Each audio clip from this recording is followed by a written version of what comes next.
Good evening students. तो चलिए बेटा, आज मैं आपके लिए साइंस का एक प्रैक्टिस सेट लाया हूँ। तो जो बच्चे आर्मी की तैयारी कर रहे हैं उनके लिए साइंस के इंपॉर्टेंट क्वेश्चन है और ये लगभग आपके 50 क्वेश्चन है। ठीक है, आपने प्रॉपर इसके नोट्स बना रहे हैं। तो स्टार्ट करते हैं। आपके पास पहला लेक्चर साइंस का, ठीक है।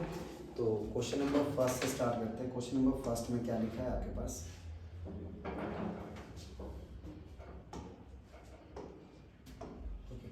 क्वेश्चन नंबर फर्स्ट है कि विटामिन की खोज किसने की थी? विटामिन की खोज किसने की थी? तो इसका जो राइट आंसर है बच्चा वो है डी ऑप्शन, फंक ने विटामिन की खोज की थी। और विटामिन की खोज बच्चा 1911 में हुई थी। ये भी साथ में नोट कर दीजिएगा। तो फंक ने की थी। अगर ऑप्शन से डिस्कस करें, ऑप्शन में एक आपके पास लुईस पास्चर है। लुईस पास्चर ने रेबीज के टीके की खोज की थी। तो लुईस पास्चर को आप रेबीज के टीके से याद कर लेना। एक ऑप्शन आपके पास अलेक्जेंडर फ्लेमिंग था। इसके बारे में मैंने आपको पहले भी बताया था कि अलेक्जेंडर फ्लेमिंग ने आपने पहली जो एंटीबायोटिक है उसको बनाया था। ठीक है, अलेक्जेंडर फ्लेमिंग, जिसका नाम क्या था आपका? पेनिसिलिन। तो ये था आपके पास पहला क्वेश्चन। अच्छा, इसमें एक और ऑप्शन भी है। Option number A, Robert Koch ने टीबी के टीके की खोज की थी। टीबी का जो टीका है वो खोजा था किसने? रॉबर्ट कोच ने। अलेक्जेंडर फ्लेमिंग ने खोजा था आपके पास पेनिसिलिन का टीका, और लुईस पास्चर ने रेबीज का, और फंक ने की थी विटामिन की खोज। ये था क्वेश्चन नंबर फर्स्ट। सेकंड पे आते हैं, मानव शरीर में कुल विटामिनों की संख्या कितनी होती है? देखिए, अगर मानव शरीर के विटामिन की संख्या करें तो इसमें ऐसे है नहीं बच्चा। मानव शरीर में जो विटामिन होते हैं 13 होते हैं, 13 होते हैं। वैसे टोटल विटामिन की संख्या 20 होती है, पर ह्यूमन बीइंग में टोटल विटामिन कितने होते हैं? 13। तो इसमें नहीं ऑप्शन में, तो आप राइट डाउन कर दीजिएगा अलग से सेपरेट में। 13 विटामिन ह्यूमन बीइंग में पाए जाते हैं। वैसे टोटल विटामिन जो होते हैं वो 20 होते हैं। कई किताबों में आपको 20 ही मिलेगा। ठीक है, चलिए नेक्स्ट क्वेश्चन। तो क्वेश्चन नंबर थर्ड, खाना बनाते समय किस विटामिन में नष्ट होने की संभावना रहती है? अगर आप खाने को लेट तक पकाते हैं तो ध्यान दीजिएगा विटामिन सी आपका नष्ट हो जाता है। इसका राइट आंसर रहेगा विटामिन सी। लंबे समय तक अगर आप खाना पकाते हैं तो नष्ट हो जाता है। क्वेश्चन नंबर फोर्थ, जल में घुलनशील विटामिन कौन से होते हैं? तो जो विटामिन जल में घुलनशील होते हैं वो विटामिन बी है और विटामिन सी है। तो इसका राइट ऑप्शन आपका ए और बी दोनों बनेंगे, यानी डी ऑप्शन।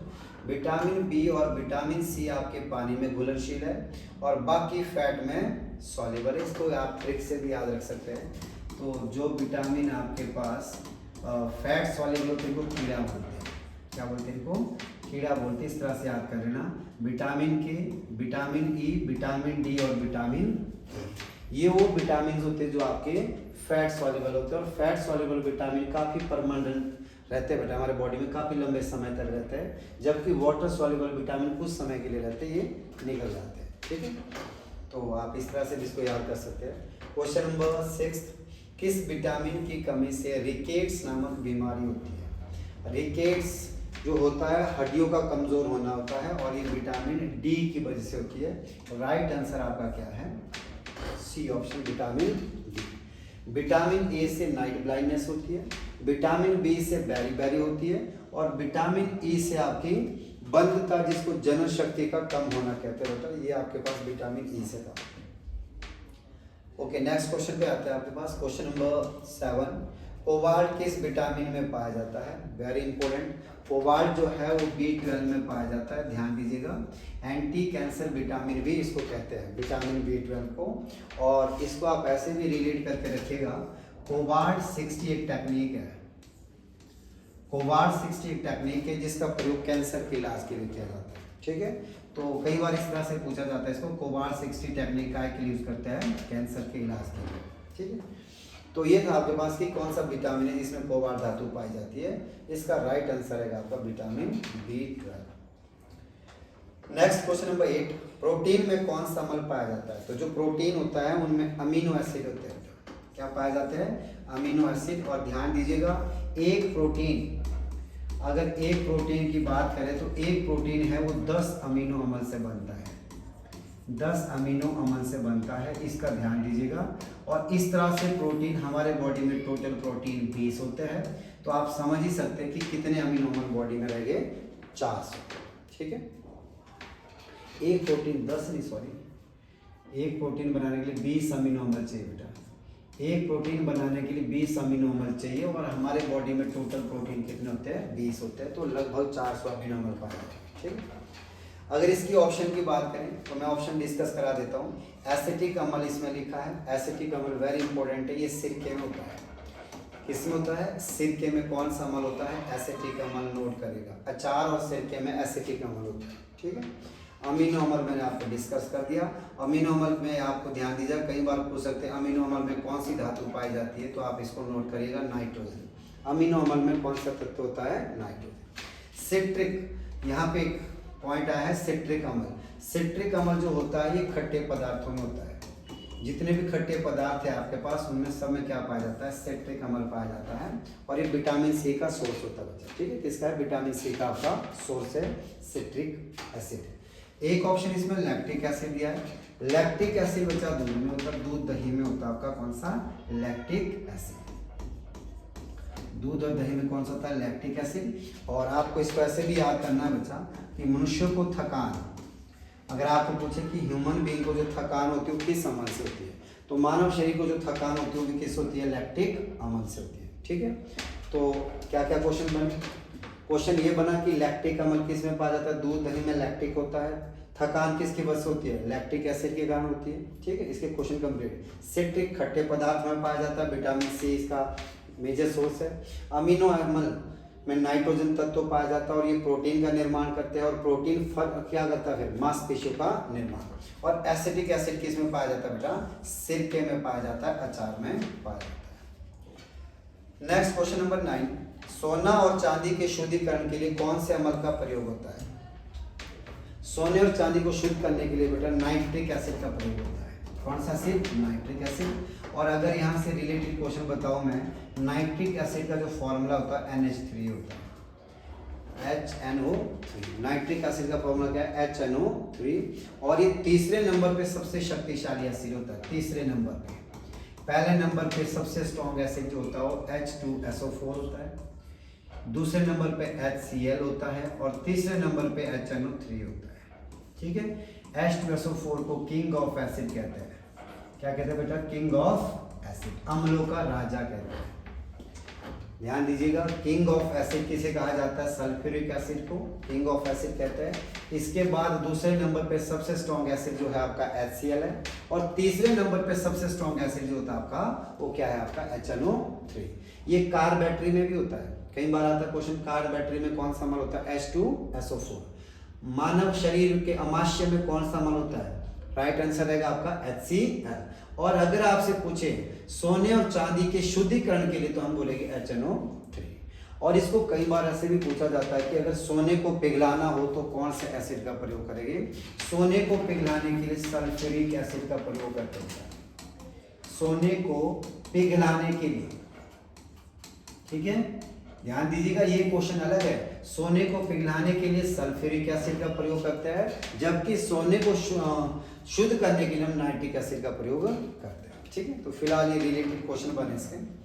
अच्छा, इसमें ऑप्शन से अगर डिस्कस करना है तो इसमें एक ऑप्शन था ऑक्सैलिक एसिड। तो ऑक्सैलिक एसिड से आप एक क्वेश्चन बना सकते हैं। जो ऑक्सैलिक एसिड होता है ये टमाटर में होता है। ऑक्सैलिक एसिड किस में होता है, टमाटर में। साथ साथ नोट करते रहना।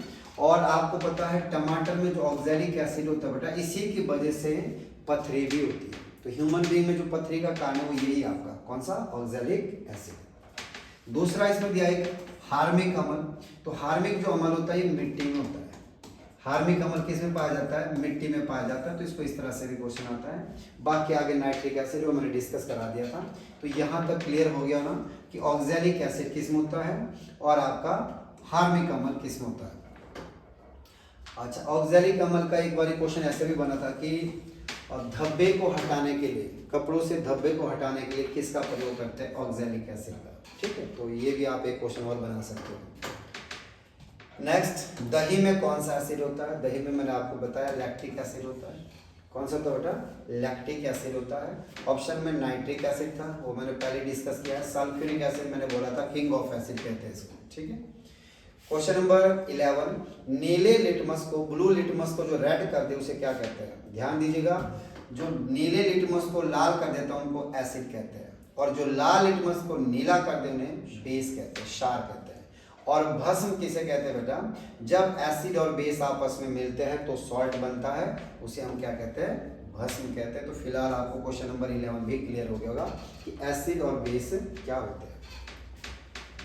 नेक्स्ट क्वेश्चन पे आते हैं। आपके पास नेक्स्ट क्वेश्चन है question number 12।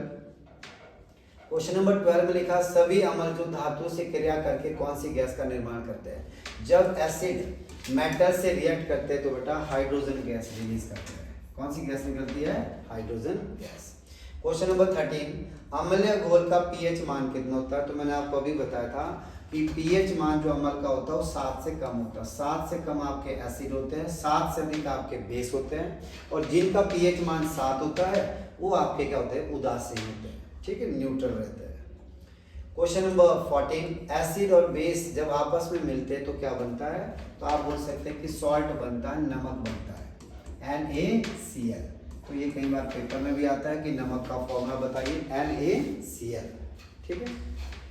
Next question, question number 15। Question number 15 में बोला है कि पेट की अम्लता को दूर करना है तो किसका प्रयोग करते हैं? यानी एसिडिटी, अगर शरीर में एसिडिटी हो जाती है तो इसके लिए बच्चा मिल्क ऑफ मैग्नीशिया का प्रयोग करते हैं।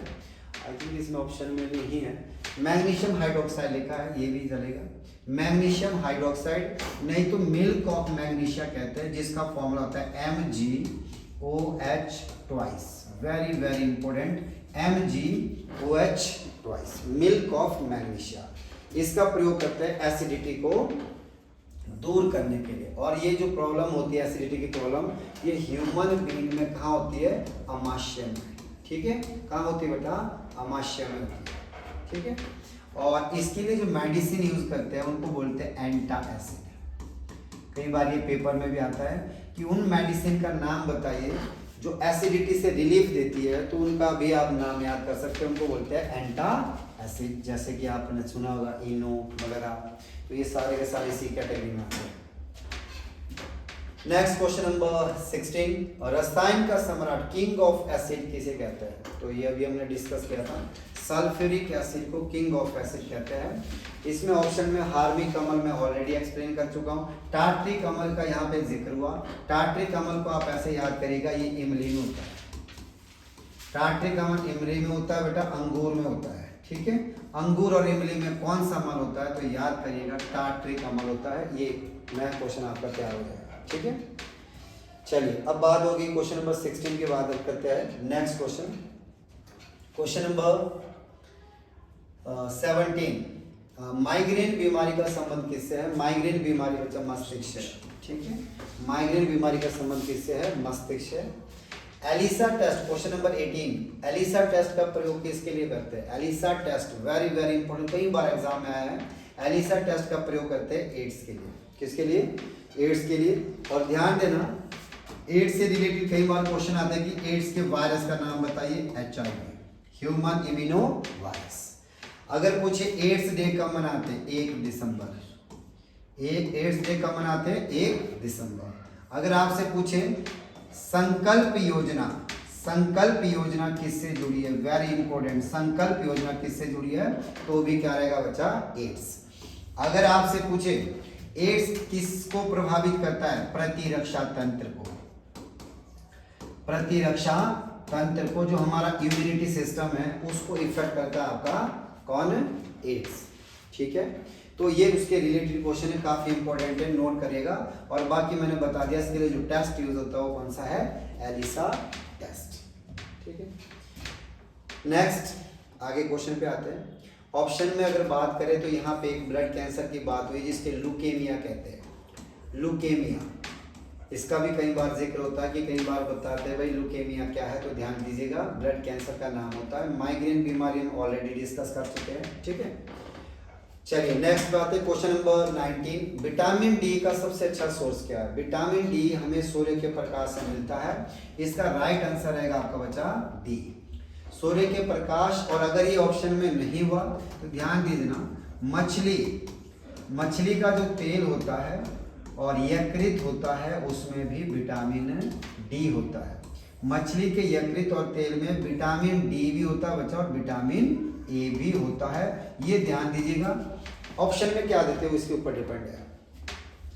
तो सूर्य के प्रकाश में तो विटामिन डी है ही है। इसके अलावा अगर ये ऑप्शन में नहीं होता तो मछली का तेल या यकृत, इसमें विटामिन डी भी होता है और आपका विटामिन ए भी होता है। ठीक है, ये भी आपने नोट कर लेना।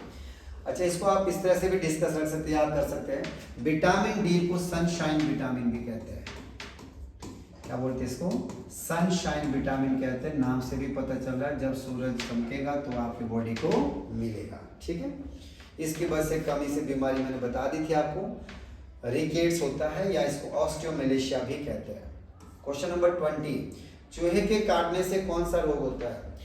चूहे के काटने से प्लेग, वैसे काटने से तो नहीं होता, चूहे के काटने से प्लेग नहीं होता। चूहे की खाल में जो आपके बैक्टीरिया होता है उससे एक बीमारी होती है बेटा, जिसका नाम क्या है? प्लेग, और इसको काली मौत भी कहते हैं। क्या बोलते हैं इसको? काली मौत भी कहते हैं। ये नोट करिएगा, प्लेग को काली मौत कहते हैं। इसे अफ्रीका कॉन्टिनेंट में महामारी भी घोषित किया गया था एक बार। ठीक है, ऑप्शन से एड्स के बारे में हुआ था, पहले डिस्कस कर चुके हैं। रेबीज मैंने बताया था कि कुत्ते के लार में क्या होता है? वायरस भी है और एक बीमारी भी है। Next question, question number 21, hydrophobia का अर्थ क्या होता है? हाइड्रो को अगर तोड़ देंगे पानी होता है, फोबिया का मतलब भय होता है। तो यानी जिसे पानी से डर लगता है, यानी जल से डर, उसको क्या बोलते हैं? हाइड्रोफोबिया। और ध्यान देना, हाइड्रोफोबिया बीमारी का नाम ही रेबीज भी है। रेबीज बीमारी और हाइड्रोफोबिया एक ही बीमारी है, ये कुत्ते के काटने से होती है। ठीक है, नेक्स्ट क्वेश्चन पे आते हैं। क्वेश्चन नंबर 22, शरीर में किस तत्व की कमी से एनीमिया नामक बीमारी होती है? एनीमिया नामक बीमारी किस तत्व से होती है? तो ये आयरन की वजह से होती है। आयरन की कमी से बोल सकते हैं, हीमोग्लोबिन की कमी से क्या बोल सकते हैं आपको? एनीमिया नामक बीमारी होती है। नोट कर लेना, वेरी इंपॉर्टेंट क्वेश्चन है, एनीमिया बीमारी। ठीक हो, और बच्चा इसका जो खून की कमी का वैज्ञानिक नाम अगर आपने यहाँ लिखना है, खून की कमी का जो वैज्ञानिक नाम होता है, साइंटिफिक जो नाम है इसका, वो आपका है बच्चा, साइंटिफिक नाम जो इसका है वो रहेगा हीमोफीलिया। क्या है? Haemophilia, very important. खून की कमी का वैज्ञानिक नाम हीमोफीलिया है। कई बार इसको इस टाइप से भी पूछा जाता है। ठीक है, तो फिलहाल क्वेश्चन हमारा यह था कि एनीमिया बीमारी किसकी कमी से होती है? लोहे तत्वों की कमी से। नेक्स्ट क्वेश्चन नंबर आपके पास है, नेक्स्ट है आपके पास क्वेश्चन 23, शरीर में कौन सा ऑक्सीजन का ऑक्सीकरण करता है? यानी ऑक्सीजन जो देता है आपके पास है, हमारे शरीर में कौन सा ऑक्सीजन का ऑक्सीकरण करता है? गुर्दे, नाक, फेफड़े, आमाशय। ऑक्सीकरण का मतलब यहाँ ऑक्सीजन प्रोवाइड की बात हो रही है, तो फेफड़े बच्चा क्या करता है? ऑक्सीजन मिलाते हैं ब्लड में। तो यहाँ पर राइट आंसर रहेगा आपका लंग्स, फेफड़े। अब फेफड़े क्या करते हैं कि जब फेफड़ों के पास ब्लड आता है, ठीक है, हार्ट से जब ब्लड आता है फेफड़ों के पास, तो फेफड़े क्या करते हैं? उसमें से ऑक्सीजन उसमें मिला देते हैं और कार्बन डाइऑक्साइड को निकाल देते हैं। तो ऑक्सीजन को देने का काम कौन करता है? फेफड़े। नेक्स्ट क्वेश्चन नंबर 24, प्रोटीन की कमी से कोई बीमारी होती है? तो मैरास्मस भी होती है और क्वाशियोकर बीमारी भी होती है। वेरी इंपॉर्टेंट है, प्रोटीन की कमी से होती है। ठीक है, जब मांसपेशियों का विकास नहीं हो पाता तो ये आपकी क्वाशियोकर बीमारी है। ठीक है, नेक्स्ट क्वेश्चन है, इंसुलिन का उत्पादन कहाँ होता है? इंसुलिन एक हार्मोन है। इंसुलिन हार्मोन जो होता है बेटा वो पैनक्रियाज में होता है, अग्नाशय में होता है। इसका राइट आंसर बी है। और ध्यान दीजिएगा, इंसुलिन से रिलेटेड क्वेश्चन कुछ भी पूछा जा सकता है। अगर आपसे पूछे कि भाई ये बताओ, इंसुलिन हार्मोन जो होता है इसकी कमी हो जाए तो क्या होगा? आपको मधुमेह बीमारी होती है। कौन सी बीमारी होती है बेटा? मधुमेह बीमारी होती है। और मधुमेह बीमारी को क्या बोलते हैं? डायबिटीज कहते हैं। इंडिया में मधुमेह बीमारी के लिए डे भी मनाया जाता है, कब? 14 नवंबर को। इसको भी याद कर लेना। ठीक है, मधुमेह बीमारी किसकी वजह से होती है? जब इंसुलिन हार्मोन की हमारे बॉडी में कमी हो जाती है। और इसका रिलेटेड क्वेश्चन ऐसे भी याद रखेगा, इंसुलिन के जो टीका है, इंसुलिन का जो टीका है वो खोजा था ई बैंटिंग ने। ठीक है, ई बैंटिंग ने किसकी खोज की थी? इंसुलिन के टीके की खोज की थी। तो जो पेशेंट डायबिटीज के होते हैं उनको क्या करना पड़ता है बेटा? परहेज रखना पड़ता है। किससे? चीनी से और मीठी चीज़ों से परहेज करना पड़ता है। ठीक है, तो ये बात हुई किसकी? इंसुलिन की। तो क्वेश्चन और ध्यान दीजिएगा, इंसुलिन क्या बेटा? एक हार्मोन होता है। क्वेश्चन नंबर 26, असंचरी रोग कौन सा है? यानी जो ऐसी बीमारी जो एक दूसरे को नहीं फैल सकती। तो ये आपको पता है इनमें से जो रोग है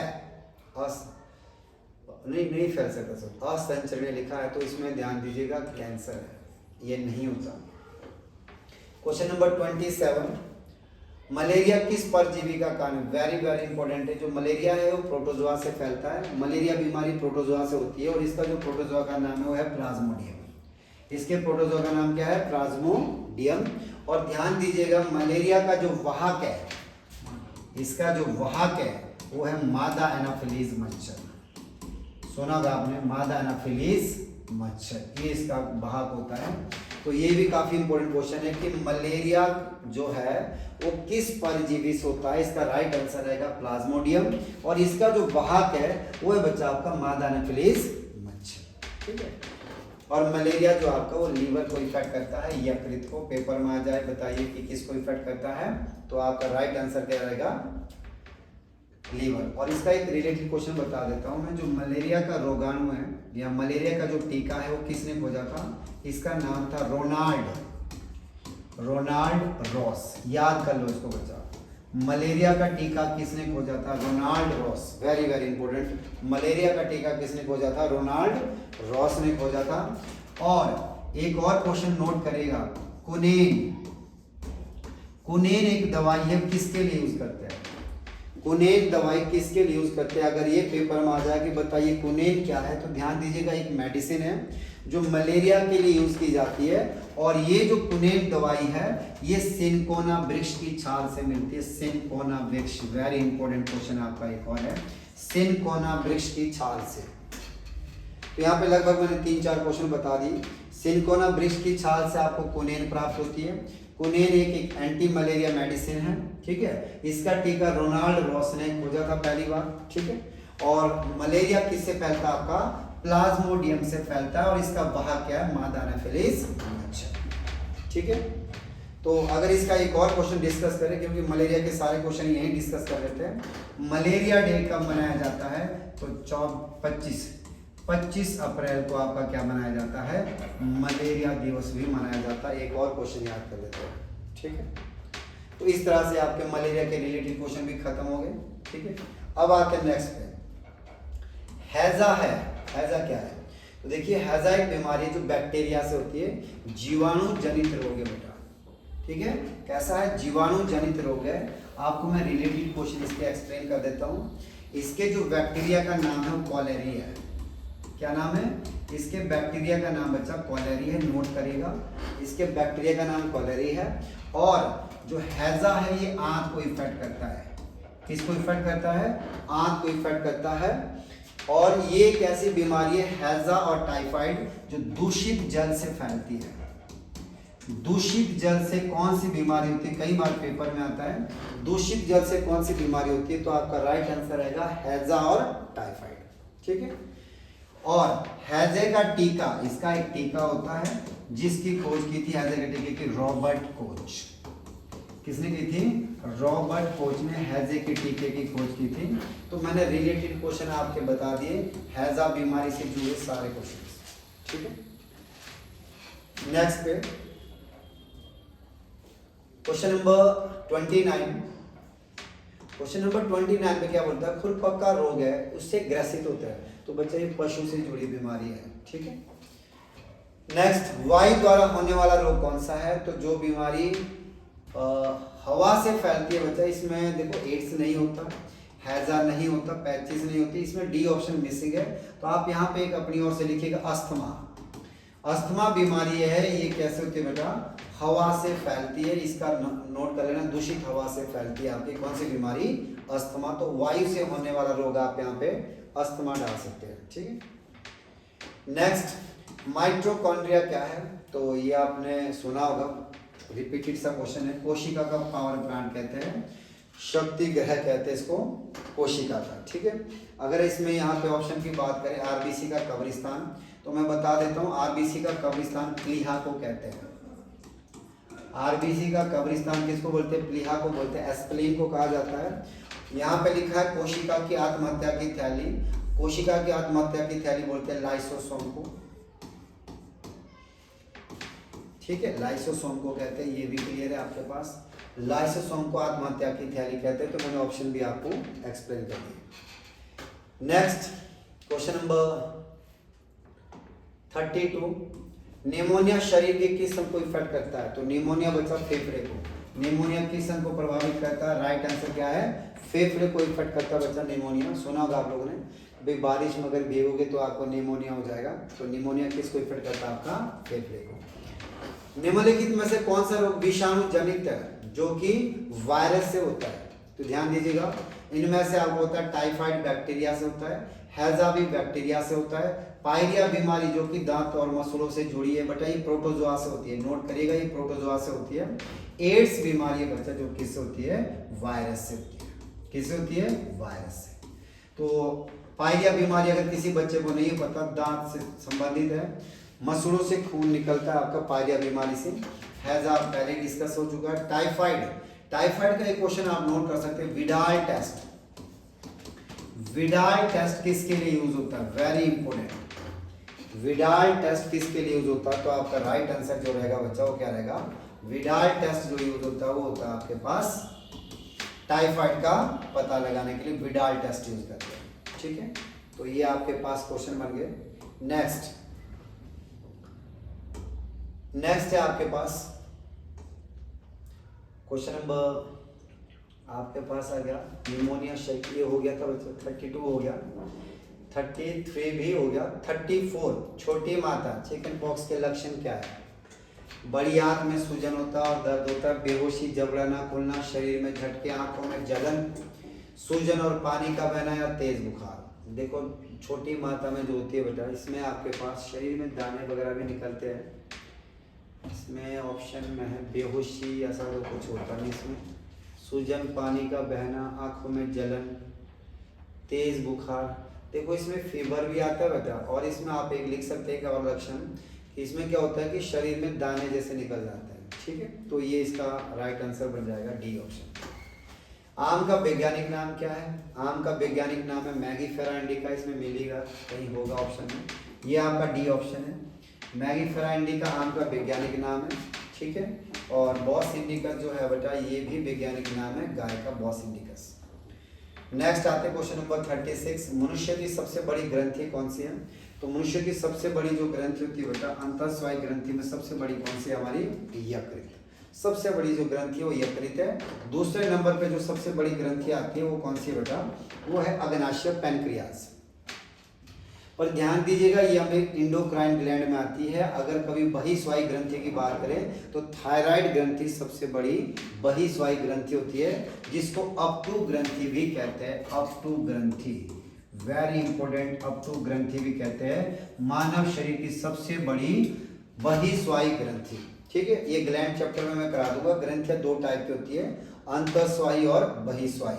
एक वो ग्रंथि होती है जो सिर्फ हार्मोन उत्सर्जित करती है, और कुछ ग्रंथि ऐसी होती है जो एंजाइम उत्सर्जन करती है, और कुछ ऐसी होती है जो एंजाइम और हार्मोन दोनों उत्सर्जित करती है, उनको बोलते हैं मिश्रित ग्लैंड। वो सिर्फ एक ही आपकी पैनक्रियाज। चलिए नेक्स्ट आते हैं क्वेश्चन नंबर 35 हो गया, 36 हो गया, 37 काली मौत किसे कहते हैं? ऑलरेडी डिस्कस कर दिया हमने, प्लेग को बोलते हैं। मानव शरीर का सामान्य तापमान कितने डिग्री फारेनहाइट होता है? तो फारेनहाइट में 98.6 या 4 मिलता है बेटा, ये फारेनहाइट में होता है। अगर सेल्सियस की बात करें तो 37 डिग्री सेल्सियस, अगर ये एग्जैक्ट नहीं है तो 36.8 डिग्री सेल्सियस, इनमें से कोई भी हो सकता है।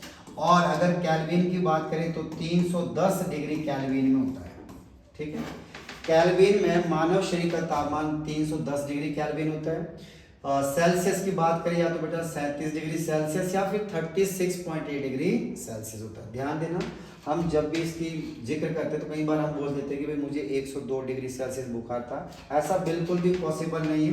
सेल्सियस में कभी भी 102 डिग्री सेल्सियस आपको फीवर हो ही नहीं सकता, क्योंकि आपका सेल्सियस स्केल में इतना फीवर पॉसिबल नहीं है। वो किस स्केल में होता है? फारेनहाइट स्केल में टेम्परेचर इतना जा सकता है। ठीक है, 100 डिग्री सेल्सियस पे तो पानी भी उबलता है आपका। नेक्स्ट क्वेश्चन, मानव शरीर का त्वचा का जो रंग है वो किसकी वजह से होता है? तो इसका जो राइट आंसर होता है बच्चा, इसका मेलानिन होता है। इसकी वजह से मानव स्किन का जो है वो कलर होता है। अगर मेलानिन की मात्रा ज़्यादा हो जाए तो हमारे स्किन का कलर ब्लैक हो जाता है, कम हो जाए तो आपके पास स्किन कैसे हो जाती है? वाइट से हो जाती है। इसमें एक ऑप्शन डिस्कस किया इन्होंने कैरोटीन। कैरोटीन में बता देता हूँ, गाजर का रंग कैरोटीन की वजह से होता है। गाजर का रंग किसकी वजह से होता है? कैरोटीन की वजह से होता है, ठीक है। और जो गाय का दूध में पीलापन होता है उसका रीजन भी क्या आपका? कैरोटीन है। चलिए नेक्स्ट देखें। उसके बाद है आपके पास क्वेश्चन नंबर 40, शरीर की विशालतम धमनी का नाम बताइए। सबसे बड़ी जो आर्टरी है हमारे पास वो कौन सी है बेटा? सबसे बड़ी धमनी का नाम बोलता है एरोटा। एरोटा बोलते हैं इसको इंग्लिश में महाधमनी। ये दोनों ऑप्शन है बच्चा, एक ही है दोनों। महाधमनी हिंदी में बोलते हैं, एरोटा इसको इंग्लिश में कहा जाता है। तो ए और बी दोनों, इसका सी ऑप्शन सही रहेगा। ध्यान दीजिए यहाँ दोनों अलग अलग दिए हैं। एरोटा इंग्लिश का वर्ड है, महाधमनी हिंदी का होता है। ए और बी दोनों ऑप्शन आपके सही है। ये वो धमनी होती है बेटा जो हार्ट से जुड़ी होती है और हार्ट से ब्लड को कहाँ ले जाती है?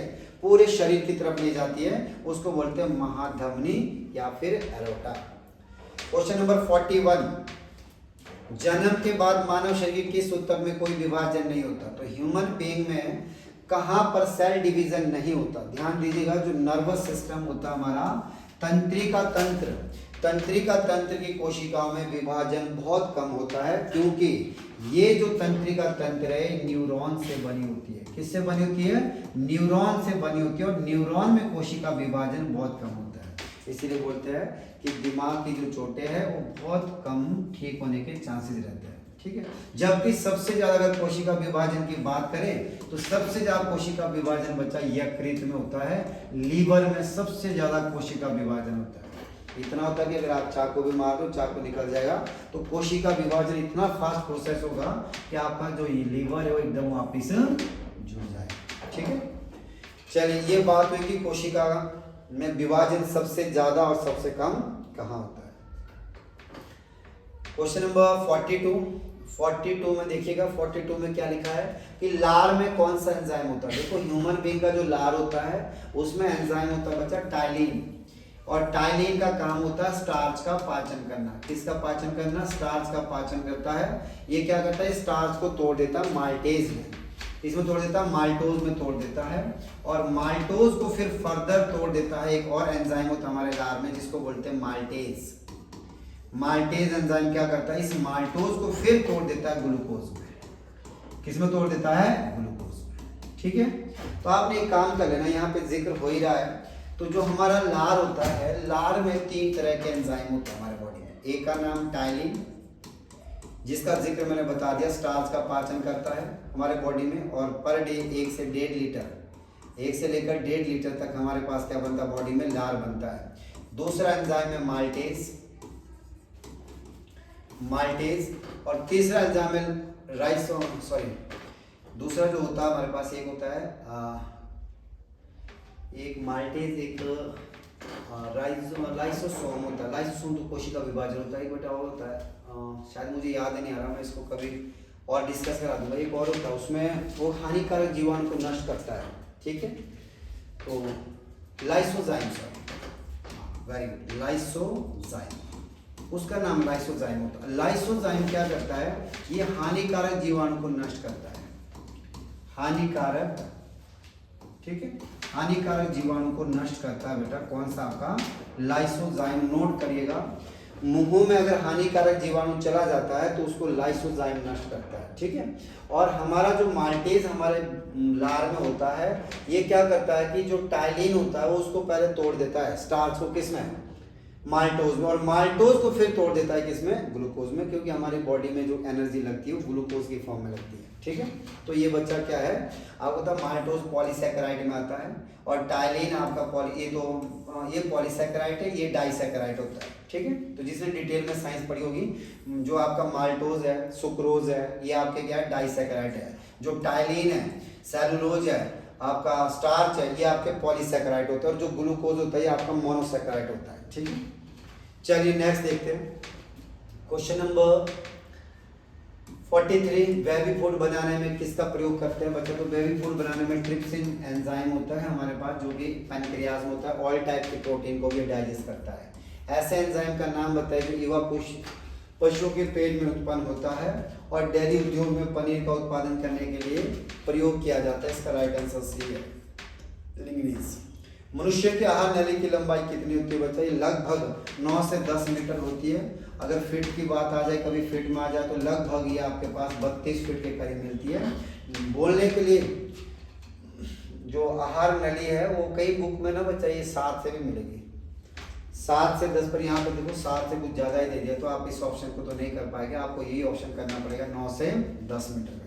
ठीक, नेक्स्ट, मानव हृदय का सबसे पहले सर्जिकल प्रत्यारोपण किसने किया था, यानी हार्ट को ट्रांसप्लांट किसने किया था, तो ये किया था क्रिश्चियन बर्नार्ड ने, सबसे पहले इसने किया था। और हार्ट को ट्रांसप्लांट किया जा सकता है 48 आवर के अंदर, ध्यान देना। किस ग्रंथि को मास्टर ग्रंथि कहते हैं, तो मास्टर ग्रंथि जो बोलते हैं पीयूष ग्रंथि को बोलते हैं, मस्तिष्क में होती है पीयूष ग्रंथि। इसका जो वजन है वो 6.0 ग्राम होता है। ये मानव शरीर की वैसे तो सबसे छोटी ग्रंथि मानी जाती है, अगर ऑप्शन में ये है तो सबसे छोटी ग्रंथि पीयूष ग्रंथि होती है। पर बेटा अगर पीनियल ग्रंथि का भी ऑप्शन में आ गई, पीनियल ग्रंथि का कभी जिक्र हो गया, तो ये इससे भी छोटी होती है, 0.2 ग्राम की होती है। अब डिपेंड करता है कि ऑप्शन में क्या देते हैं। अगर आपके ऑप्शन में पीनियल ग्रंथि नहीं है तो सबसे छोटी ग्रंथि आप क्या बोलेंगे, पीयूष ग्रंथि बोलेंगे। पर अगर दोनों ऑप्शन में आ गए तो पीनियल ग्रंथि सबसे छोटी ग्रंथि होती है, 0.2 ग्राम की होती है, बिल्कुल माथे के सेंटर पॉइंट पर होती है पीनियल ग्रंथि, तीसरी आंख भी बोलते हैं इसको। ठीक है, और पीयूष ग्रंथि को क्या बोलते हैं, मास्टर ग्लैंड। सभी ग्रंथियों को ये क्या करती है, नियंत्रित करती है। मानव शरीर का पाचन का अधिकांश भाग किस में संपन्न होता है, तो हमारी जो पाचन क्रिया वो पूर्णतः कहाँ पे समाप्त होती है बेटा, छोटी आंत में होती है, जबकि शुरू कहाँ से होती है, मुख से होती है। मुंह से हमारी पाचन क्रिया शुरू होती है और छोटी आंत में जाके संपन्न होती है। नेक्स्ट क्वेश्चन, क्वेश्चन नंबर 49, मनुष्य की पाचन प्रक्रिया कहाँ से शुरू होती है, यही आ गया क्वेश्चन, तो आप बोलेंगे मुख से शुरू होती है। ठीक है, और लास्ट क्वेश्चन, शरीर की सबसे बड़ी अंतःस्वायी ग्रंथि बताइए। ये फिर से आ गया, रिपीट हो गया क्वेश्चन, आप बोलेंगे इसका राइट आंसर क्या है, यकृत है, लीवर है। और दूसरी सबसे बड़ी ग्रंथि अग्नाशय है। अब टू ग्रंथि डिस्कस किया था, बहिस्वायी ग्रंथि में अगर जिक्र हुआ तो सबसे बड़ी ग्रंथि आपकी थायराइड ग्रंथि या फिर अपटो ग्रंथि है। पीयूष ग्रंथि को मैंने अभी डिस्कस कराया, इसको मास्टर ग्रंथि कहते हैं और ये कहाँ होती है, मस्तिष्क में। तो ये बच्चा टॉप 50 क्वेश्चन थे आपके साइंस के, तो आप लोगों ने इसको नोट कर लेना प्रॉपर ढंग से। ठीक है, ओके, थैंक यू।